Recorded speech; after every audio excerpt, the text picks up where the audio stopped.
और new chapter is line and angles. हम लोग इस चैप्टर के कुछ एक टर्म से बहुत ज्यादा फेमिलियर हो चुके हैं प्रीवियस क्लासेस में, जस्ट लाइक पॉइंट, लाइन, रे, है ना, लाइन सेगमेंट। तो स्टार्ट विद पॉइंट।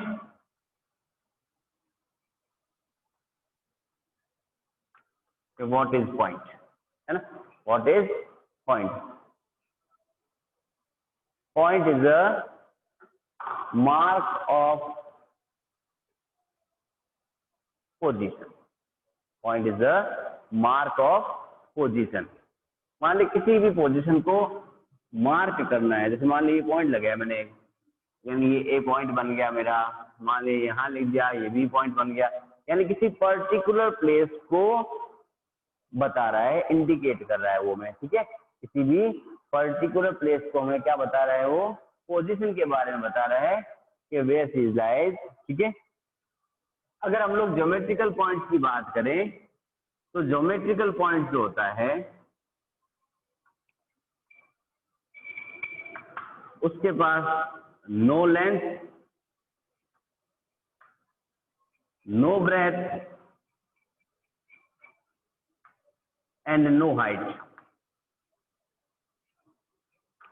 यानी पॉइंट की ना तो लेंथ होती है, ना ही ब्रेथ होती है, ना ही हाइट होती है, ठीक है।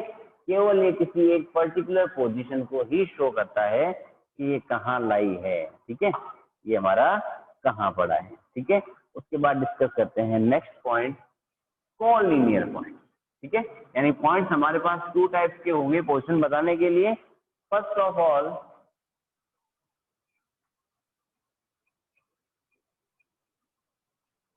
Collinear point and second one is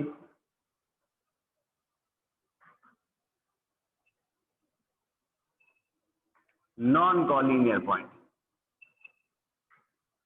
collinear point और नॉन कॉलिनियर पॉइंट। अब बात करें first of all collinear, when three और more than three points are lies on the same line, on the same line। जब three और three से more than three point, three और more than three point are lies on the same line, जब तीन और तीन से ज्यादा पॉइंट एक ही लाइन के ऊपर आ जाते हैं। जैसे मान लिया मैंने एक लाइन ड्रॉ किया आपके लिए,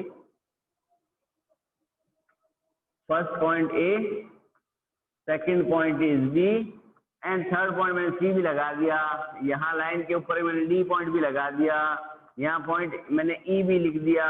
it means A B C D and E are lies on the same number line, है ना, एक ही नंबर लाइन के ऊपर बैठे हैं, that means called collinear point, ठीक है।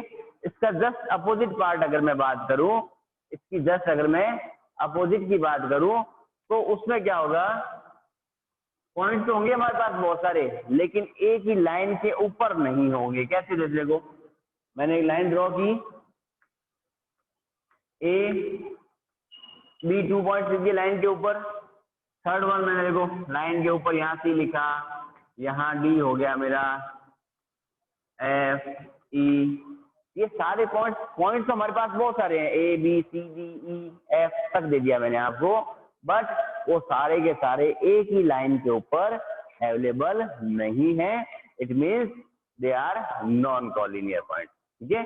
कॉलिनियर मीन्स थ्री और more than three points are lies on the same line, जब तीन और तीन से ज्यादा पॉइंट एक ही लाइन के ऊपर आ जाते हैं, it means they are called collinear point, ठीक है। चलिए बात करें आगे नेक्स्ट की। यहां हमने बात की थी सेम लाइन की, है ना, बात किसकी कर ली थी हमने, यहाँ लाइन के रिगार्डिंग बात की थी। तो हम लाइन के रिगार्डिंग बात करते हैं तो लाइन की बात तो श्योर करनी पड़ेगी हमें, है ना। तो फर्स्ट ऑफ ऑल डिस्कस करते हैं लाइन के बारे में। कि लाइन क्या होती है।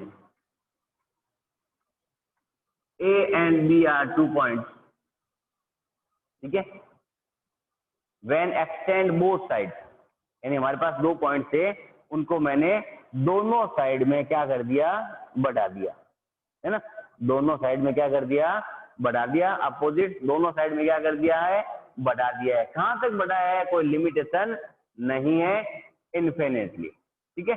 यानी अनलिमिटेड लेंथ तक मैंने इसको बढ़ा दिया, ठीक है। क्या लाइन फिक्स हुई कि हमारे पास, पॉइंट कहीं जाके रुका, नहीं रुका, पॉइंट कहीं भी हमारा नहीं रुका।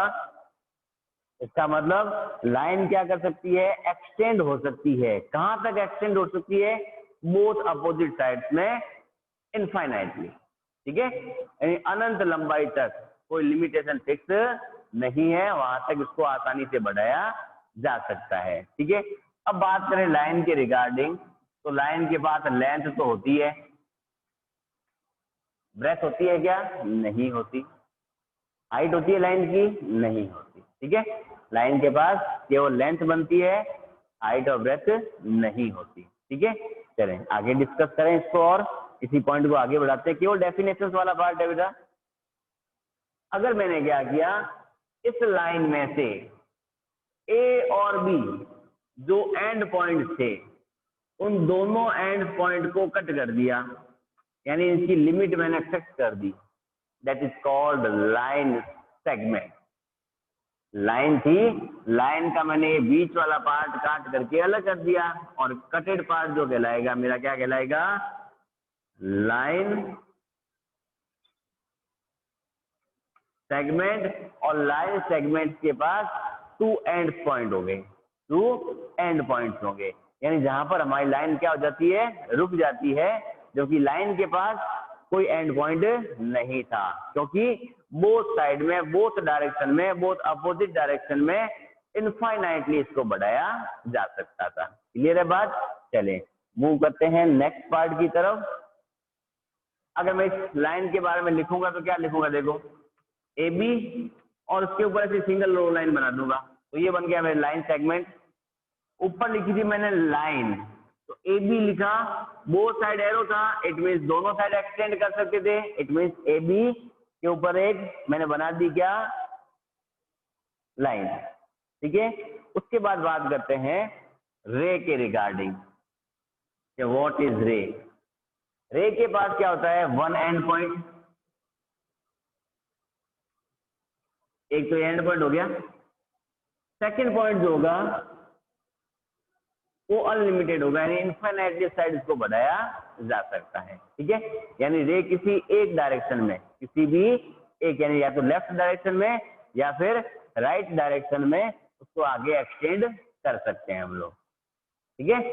उसको दोनों साइड से नहीं, एक साइड से, यानी लाइन जो थी वो बोथ साइड में एक्सटेंड हो सकती थी, बट रे जो है केवल सिंगल वन साइड में एक्सटेंड हो सकती है। बट लाइन सेगमेंट जो था वो एक्सटेंड नहीं होता, ठीक है। यानी उसके पास 2 एंड पॉइंट होंगे, तो रे के पास क्या हो गया, 1 एंड पॉइंट, ठीक है। अगर इसको शो करूंगा तो मैं क्या लिखूंगा, देखो ए बी और उसके ऊपर एक एरो बना दूंगा। अब देखो तीनों में डिफरेंस मिल गया मुझे। अगर मैंने दोनों साइड एरो बनाया, it means line, no arrow line segment, one sided arrow it means ray, one sided arrow it means ray. अब जो अपने ये रे जो है वो सबसे बड़े काम की चीज है ना, रे ही हमारे मेन काम की चीज है, रे हमारे मेन काम की चीज ही रे है। कैसे है देखो, क्योंकि रे बहुत कुछ काम करेगी। अगर मैं 2 रेज को एंड टू एंड मिला दूं, 2 रेज को क्या करें हम लोग, अगर एंड टू एंड मिला दें तो हमें मिलेगा एंगल, है ना। कैसे मिलेगा देखो, मैंने एक रे ड्रॉ की, मान लिया ए और ये बी, ठीक है। एक अनदर रे ली, उसको पॉइंट ए से स्टार्ट कर दिया और उसको पॉइंट दे दिया मैंने सी, तो ये ए क्या था, इसका एंड पॉइंट है, 2 रेज का end point. First rays A C, second is A B, दोनों का एंड पॉइंट कौन था, ए। इसको मैंने मिला दिया, आपस में कंबाइंड कर दिया। आपस में कंबाइंड करते ये किसको डिनोट करेगा, एंगल को, ठीक है। और A B and A C are arm कह दूं या इसकी साइड्स कह दें, बात एक ही है, आर्म और साइड किसकी कहलाएगी, एंगल के बारे में। और ये ए जो था वो क्या था, कॉमन पॉइंट था, that is known as vertex, that is known as vertex, ठीक है। A is known as vertex, A C and A B are arm, इसको क्या डिनोट करेंगे, ए सी, और इसको डिनोट करेंगे हम लोग ए बी। अगर एंगल की बात करें तो इसको लिखने के कई सारे तरीके हैं, बहुत सिंपल से तरीके। देखो लेबलिंग स्टार्ट करें, यहां से काउंट करें, देखो सी, फिर कौन है ए, फिर बना अपना बी, तो इसको हम लोग एंगल के लिए ऐसा साइन बनाते हैं, लिखा सी ए बी। सेकंड, अगर मैं बी से स्टार्ट करूं तो आ जाएगा एंगल बी ए एंड सी। और थर्ड वन, केवल मैं अगर इस वर्टेक्स की बात करूं तो एंगल ए। तीनों ही कंडीशन मेरी क्या है, करेक्ट है। आपको बस ऐसी कंडीशन में ये देखना होगा कि यहाँ जो मिडल में जो गिवन है, देखो सी ए बी का मिडल कौन था, ए, बी ए सी मिडल कौन था, ए, और ये एंगल ए, यानी ये सारे मिडल पार्ट जो भी होगा वहां पर हमारा मेन पॉइंट का एंगल बना हुआ मिलेगा आपको, ठीक है। यानी जब हम लोग एंगल का कंस्ट्रक्शन करेंगे तो मिडल पार्ट जो भी होगा वही अपना क्या कहलाएगा, एंगल वाला पार्ट, ठीक है। आई थिंक यहाँ तक सब कुछ क्लियर है, बहुत सिंपल सी चीजें बताई हमने, और वो छोटी क्लासों से कंटिन्यूसली हम लोग पढ़ते आ रहे हैं, ठीक है। अब बात करते हैं टाइप्स ऑफ एंगल्स की, कि हमारे पास ओवरऑल सिलेबस में कितने टाइप्स के एंगल्स मिलते हैं हमें, उसके रिगार्डिंग कुछ डिस्कशन करते हैं, ठीक है। फर्स्ट ऑफ ऑल बात करते हैं acute angle, types of angle.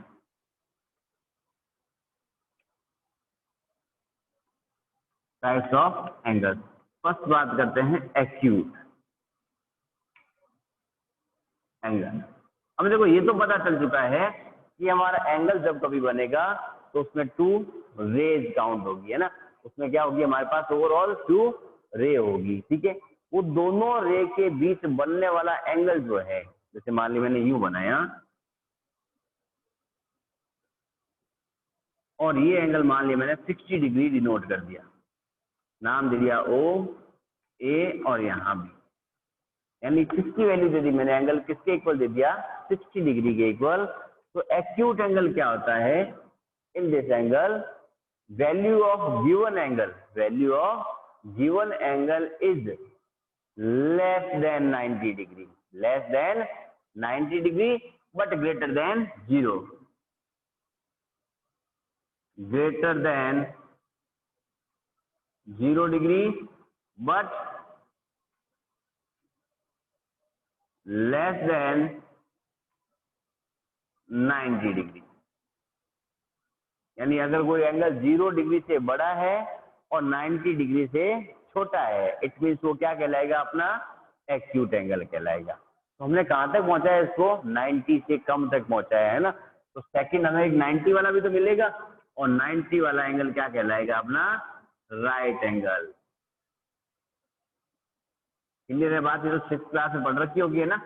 तो एंगल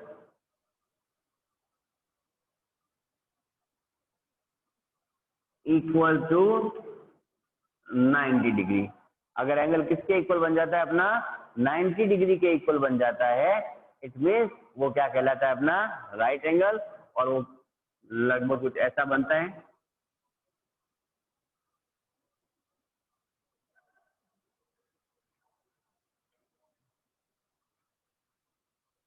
यहाँ देखो मैंने एक एल की शेप बनाई है, जैसे 7 जैसा दिख रहा है कुछ, है ना।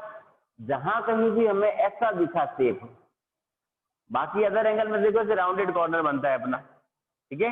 अदर एंगल्स में क्या बनता है, राउंडेड कॉर्नर बनता है, बट यहाँ आके देखा मैंने क्या दिखा, मुझे देखो एक एल का शेप दिखा ना, एल शेप जहां दिख गया, इट मींस वो किसको डिनोट करेगा, 90 डिग्री को। एल शेप किसको डिनोट करेगा, 90 डिग्री को ही डिनोट करेगा, ठीक है। उसके बाद थर्ड वन, देखो एंगल भी इंक्रीज होते जा रहे हैं। फर्स्ट ऑफ ऑल हमने क्या देखा, angles between 0 degree and 90 degree, ठीक है, angle between 0 degree and 90 degree. हमने 0 डिग्री के एंगल की बात नहीं की है, हमने केवल बात की है ग्रेटर देन 0 की। हम 0 की बात नहीं करें, 0 की बात लास्ट में करेंगे, ठीक है। तो greater than 0 but less than 90, it means acute angle. Second one is angle equal to 90 degree, it means right angle triangle, sorry triangle के right angle. And next is obtuse, 90 तक तो पहुंच गए, है ना। तो ऑब्ट्यूज की बात करें तो लिखेंगे greater than 90 degree but less then 180 degree, ठीक है, greater than 90 degree but less then 180 degree. 90 degree से बड़ा लेकिन 180 से छोटा। तो ये बनाया, देखो 1 रे बना दी मैंने, और यहाँ से मान लिया मैंने इधर घुमा दिया, इसको टर्न कर दिया, और यहाँ लिख दिया मान लिया मैंने 120 डिग्री। तो 120 degree is greater than 90 degree but less then 180 degree. It means 180 से लेस कौन होता है? 179.9। वहां तक के एंगल सारे के सारे क्या कहलाएंगे? अपने ऑब्ट्यूज एंगल कहलाएंगे, ठीक है। अब बात करें ऑब्ट्यूज के बाद नेक्स्ट, देखो स्टेप बाय स्टेप बढ़ रहे हैं। फर्स्ट लिया हमने greater than 0 but less than 90, फिर लिया 90 पे अटक गए, है ना। 90 याद गए तो 90 से लेकर 180 तक अटके। अब 180 पे अटके तो 180 को तो पकड़ना ही पड़ेगा ना। तो नेक्स्ट बात करते हैं 180 डिग्री के एंगल्स की, और उसको कहते हैं स्ट्रेट एंगल। क्या कहते हैं उसको? Straight angle. Next angle is straight angle. तो एंगल इक्वल टू 180 डिग्री, यानी दोनों आर्म्स एक दूसरे के अपोजिट हो जाएगी। ऐसे क्लियरली ओ मिडिल में आ गया, इधर ए बन गया, इधर बी आ गया अपने पास, और यहाँ का एंगल जो ये ओवरऑल बना है 180 डिग्री बन गया। इट मीन्स 1 प्रोटेक्टर के इक्वल बन गया। सॉरी, 1 प्रोटेक्टर के इक्वल आ चुका है अपना एंगल। अपना एंगल किसके इक्वल बन गया है? 1 प्रोटेक्टर। एक प्रोटेक्टर 180 के इक्वल ही होता है ना। अब देखो आपके सिलेबस के अकॉर्डिंग देखा जाए तो हम लोग स्ट्रेट एंगल पे आके रुक जाते हैं, ठीक है। लेकिन बस एक चीज बची है पीछे, और तो हम चाहते हैं उसको भी बात कर लें। स्ट्रेट के बाद नेक्स्ट और आता है अपने पास रिफ्लेक्स एंगल। रिफ्लेक्स एंगल, अगर मैं रिफ्लेक्स एंगल की बात करूं तो 180 तक तो होगा नहीं, 180 से मोर देन ही होगा। तो greater then 180 but less then 360, यानी डबल प्रोटेक्टर। 368 में डबल प्रोटेक्टर से छोटा होना चाहिए। तो देखो यहां तक तो पहुंचोगे, यानी एंगल नीचे की ओर झुकेगा। अब ये 1 रो हो गई रे अपनी, दैट इज स्टार्टिंग पॉइंट। मान लिया मैंने यू नीचे टर्न कर दिया इसको, तो एंगल इसका अंदर नहीं बनकर एंगल बाहर की साइड में बनता है। देखो अगर मैं अंदर वाला एंगल लेता तो थोड़ा सोचो क्या होता। देखो यहाँ तो 90 का बन रहा है अपना लगभग आइडिया से, ये 90 से ऊपर गया। इट मीन्स अगर मैं नीचे वाले एंगल की बात करूं, डाउन एंगल की बात करूं, तो डाउन एंगल मेरा किसके इक्वल होगा? ऑब्ट्यूज एंगल के।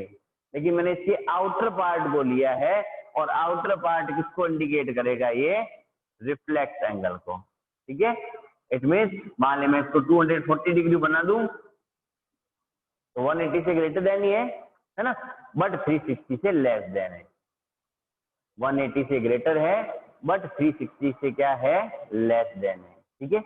यहाँ तक आई थिंक बात समझ में आ गई है। एक लास्ट एंगल और बचता है जिसको हमने स्टार्ट में लेना था, है ना। हमने स्टार्टिंग कहाँ से की थी? एक्यूट एंगल से, है ना। और एक्यूट एंगल में बात क्या की थी हमने कि एक्यूट एंगल में एंगल की वैल्यू जो होती है वो greater than 0 but less than 90 होती है। बात कहां से स्टार्ट की थी? ग्रेटर देन 0 से, है ना। हमने 0 को तो काउंट किया नहीं अभी तक, किया कहीं काउंट किया? नहीं काउंट किया, है ना। यानी जब दो लाइंस टू रेज जो थी वो एक दूसरे के ऊपर आ जाती है। अभी जैसे 180 में क्या था, दोनों रेज एक दूसरे के अपोजिट चली गई थी, है ना। दोनों रेज एक दूसरे के क्या हो गई थी? अपोजिट हो गई थी। और वही दोनों रेज एक दूसरे को ओवरलैप कर जाए, यानी कोइंसाइडेंट बन जाए, ठीक है।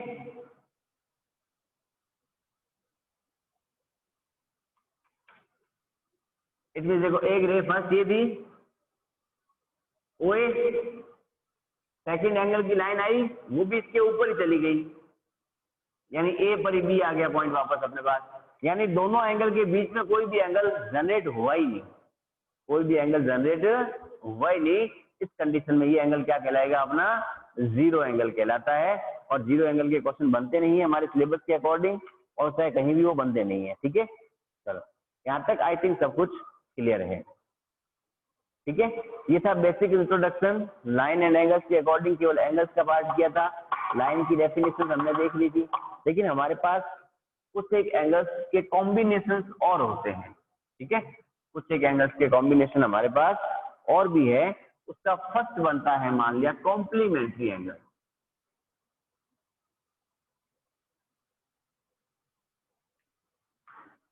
कॉम्प्लीमेंट्री एंगल यानी अब तक जो पढ़ा था वो था 6th क्लास के लेवल की बात। अब अपने लेवल पे चलते हैं, कॉम्प्लीमेंट्री एंगल। इट मीन्स जब कभी टू एंगल्स का सम 90 डिग्री के इक्वल हो जाता है। किसके इक्वल हो जाता है? 90 डिग्री के। क्या लिखेंगे हम लोग? Sum of two angles is equal to 90 degree, है ना। जब कभी दो एंगल्स को आपस में ऐड करें और ऐड करने पर उसका सम जो है वो 90 डिग्री के इक्वल बन जाता है, इट मीन्स वो क्या कहलाता है? अपना कॉम्प्लीमेंट्री एंगल। बात करें, देखो मान लिया मैंने लिखा, एक ये एंगल बनाया मैंने, मान लिया 60 डिग्री का। एक सेकंड एंगल और बना दिया मैंने सेम एज, उसकी वैल्यू दे दी मैंने 30 डिग्री। ओ ए बी, यहां लिखा मैंने P Q R. Two angle थे अपने पास, ओ ए बी और P Q R. First angle मिला था मुझे 60 डिग्री का, सेकंड मिला था मुझे 30 डिग्री का। अगर दोनों को कंबाइंड करूं तो 60 degree plus 30 degree it gives 90 degree, है ना। अगर दोनों एंगल को सम करूं तो किसके इक्वल बन गया? मेरे 90 डिग्री के। किसके इक्वल बन गया? ये 90 डिग्री के इक्वल बन गया। इट मीन्स ये मेरा क्या कहलाएगा? क्या होगा ये? अपना कॉम्प्लीमेंट्री एंगल, ठीक है। यानी टू एंगल्स का पेयर ऑफ टू एंगल्स, दोनों एंगल्स का अगर मैं सम करूं तो किसके इक्वल बन जाए? अगर वो 90 डिग्री के इक्वल बन जाए, इट मीन्स वो मुझे क्या कहलाएगा? कॉम्प्लीमेंट्री एंगल कहलाएगा। जैसे एक एग्जांपल और ले लेते हैं, मान लिया मैंने लिखा आपको 15 डिग्री, तो उसके साथ का पेयर कौन होगा? 75 ही होगा। दोनों मिलके क्या बनेंगे? 90 डिग्री, ठीक है। अगर मैं आपको ये कह देता, एक वैल्यू मैंने दे रखी है एंगल की, आपको इसके सेकंड एंगल की वैल्यू फाइंड करनी है ना। तो हमें तो इतना ध्यान रखना है कि अगर कॉम्प्लीमेंट्री एंगल्स की बात करेंगे तो sum of complementary angles equals to 90 degree होता है। If one angle is given then second angle is known as complement.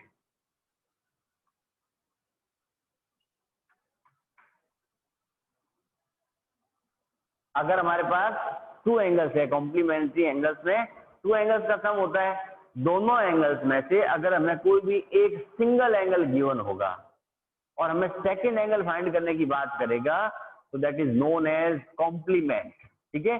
Late मान लिया एक एग्जांपल लेते हैं, मान लिखा मैंने 23 डिग्री और क्वेश्चन दिया find its complement. Find its complement it means इसका सेकंड पेयर कौन होगा, ताकि दोनों को ऐड करके किसके इक्वल बन जाए? वो अपने 90 डिग्री के इक्वल बन जाए, है ना। यानी हमें इसका क्या फाइंड करना है? 23 डिग्री का कॉम्प्लीमेंट। तो देखो फाइंड करते हैं, मान लिया लेट कर दिया मैंने, let complement angle be x degree है ना, तो ये 23 डिग्री प्लस x डिग्री दोनों मिलके किसके इक्वल होंगे 90 के। क्यों? क्योंकि कॉम्प्लीमेंट्री एंगल का सम किसके इक्वल होता है 90 डिग्री के इक्वल। ठीक है, इक्वेशन की थी ना हमने, कर दे transposition, x is equal to 90 minus 23, therefore x is equals to 63 degree and 67 degree, sorry, x is equals to 67 degree. यानी हमने यहाँ क्या सीखा, कॉम्प्लीमेंट्री एंगल्स का सम किसके इक्वल होता है 90 डिग्री के इक्वल होता है। अगर टू एंगल्स में से हमें वन एंगल गिवन हो तो सेकंड एंगल फाइंड करने के लिए क्या करेंगे, लेट कॉम्प्लीमेंट एंगल निकालेंगे x करके, उसको 90 में से सब्ट्रैक्ट कर देंगे। आगे बात समझ में है ना। अब बात करते हैं इसी के अकॉर्डिंग, अगर मैं बात करूं आपके नेक्स्ट लेवल की बात करूं तो यहाँ करते हैं कॉम्प्लीमेंट्री लिया है तो अब लेंगे इसका next supplementary.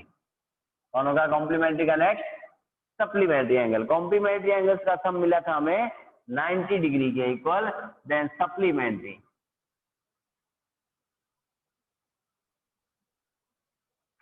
Angle. Supplementary angles का सम किसके इक्वल जाएगा, sum is equal to 180 degree के जाएगा, है ना। मान लिया अगर वन एंगल में आपको 140 डिग्री का देता हूं तो सेकंड पेयर कौन होगा उसका, ये 40 डिग्री। सिंपल सी बात है ना। हमने क्या किया 180 में से उसको सब्ट्रैक्ट कर दिया।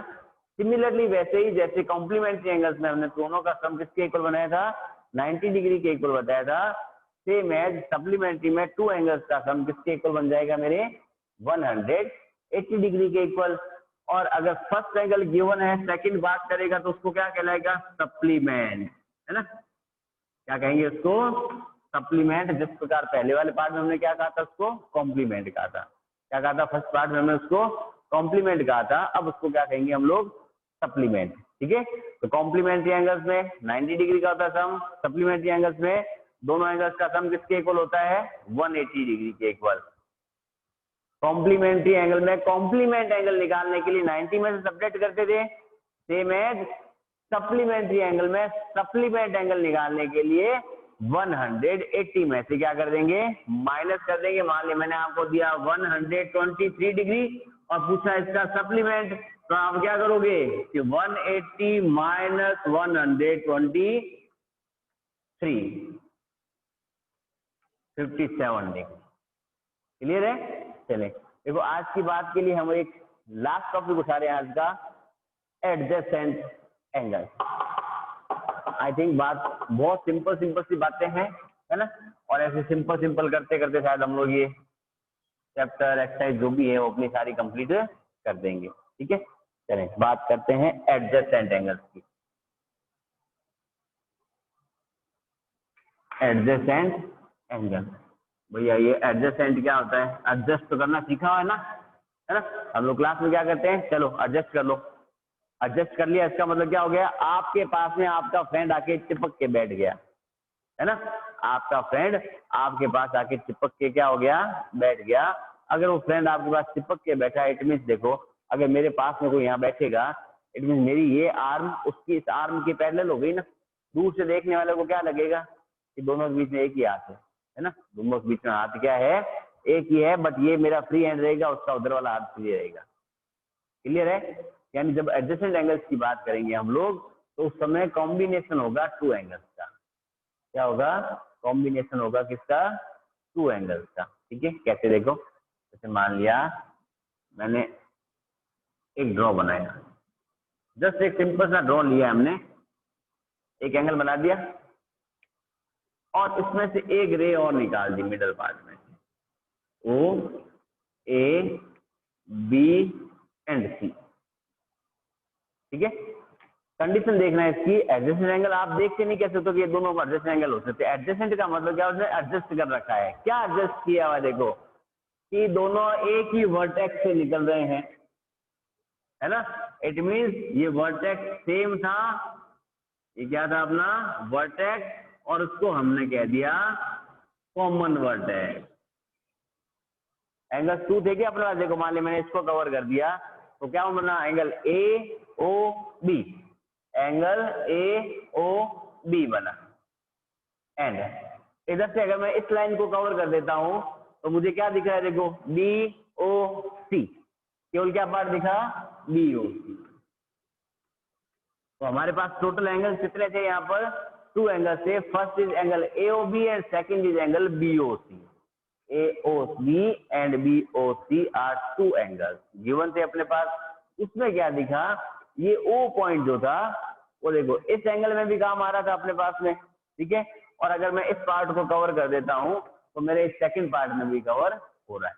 It means O is vertex that is known as common vertex, जो दोनों साइड्स में क्या है अपना कॉमन आ रहा है, ठीक है।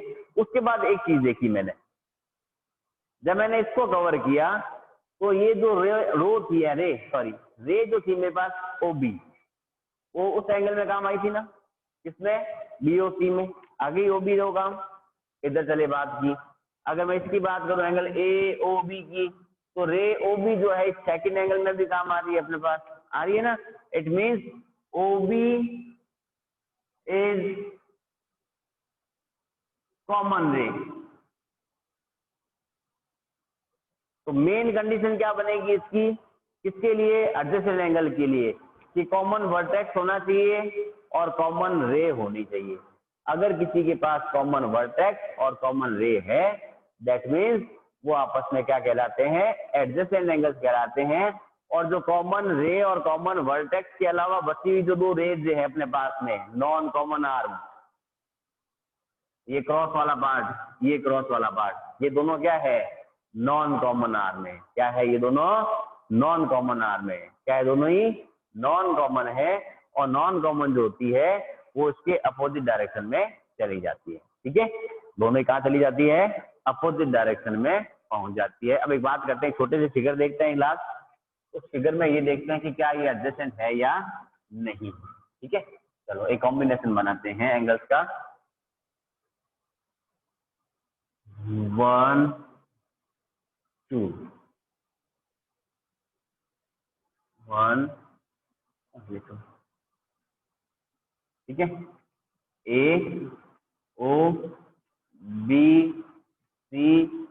एंड D, ये बन गया फर्स्ट एंगल, ये सेकंड एंगल और ये थर्ड एंगल, ठीक है। कंडीशन अप्लाई करें। कंडीशन के अकॉर्डिंग क्या है, एडजेसेंट एंगल बनने के लिए हमारे पास कम से कम एक वर्टेक्स होता है, कॉमन होता है। तो ये देखो O जो था वो एंगल 1 में भी काम आ रहा है, 2 में भी काम आ रहा है, 3 में भी काम आ रहा है ना। इट मीन्स ये तो अपना कॉमन वर्ट बन गया, कॉमन वर्टेक्स।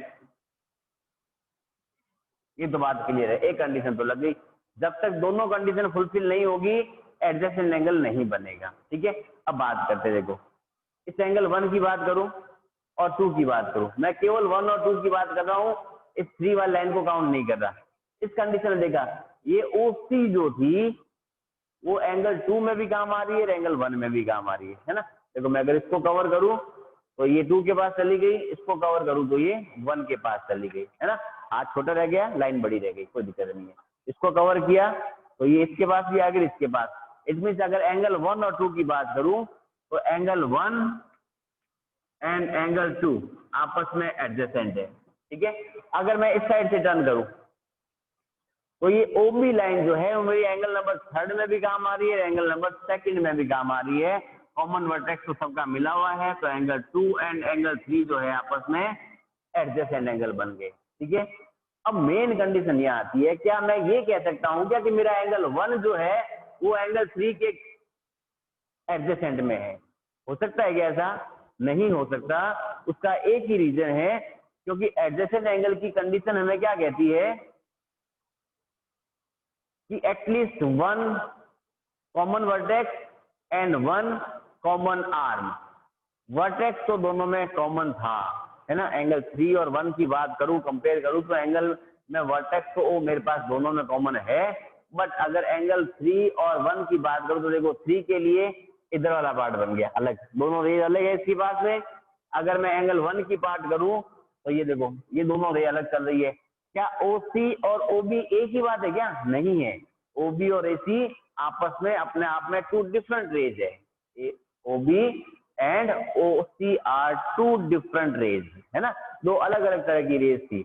अगर वो दोनों एक दूसरे को कोइंसाइड कर देती, यानी एक दूसरे के ऊपर पूरी पूरी कवर कर देती है एक दूसरे को, है ना, इट मीन दोनों के एंगल का बीच वैल्यू किसके इक्वल हो जाती? 0 के इक्वल। अगर मैं ये कहता angle 2 is equal to 0 degree, तब ये दोनों एंगल 3 और 1 भी क्या हो सकता था? एडजेसेंट एंगल बन सकते थे, अदरवाइज एडजेसेंट एंगल की कंडीशन पॉसिबल नहीं होती है। ठीक है, आगे बात समझ में? तो आज के लिए इतना ही कुछ करेंगे, नेक्स्ट क्लास में मिलेंगे नेक्स्ट थीम के साथ।